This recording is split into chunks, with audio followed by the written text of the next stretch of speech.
plus, c'est pour dire quelque chose qui se passe bien entre les services de la métropole et du conseil départemental, puisque je m'occupe de la délégation des mobilités actives à la métropole.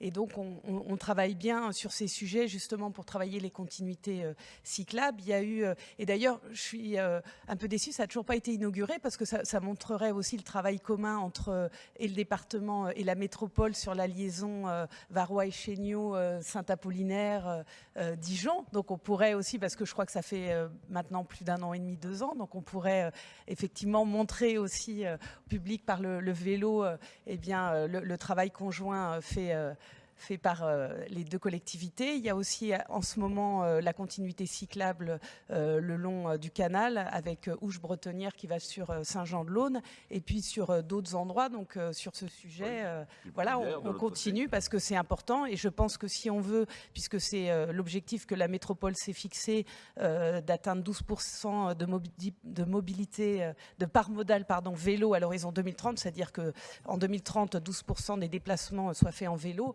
eh bien, il faut qu'on travaille sur ces continuités cyclables au-delà de la métropole, parce qu'aujourd'hui, avec les vélos électriques, et c'est une bonne chose, les gens peuvent parcourir beaucoup plus de trajets et on voit qu'on arrivera à atteindre cet objectif, notamment sur les trajets domicile-travail.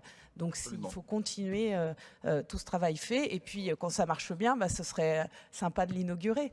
Écoutez, comme nous sommes en période de réchauffement climatique, si vous le voulez bien, on va attendre le printemps.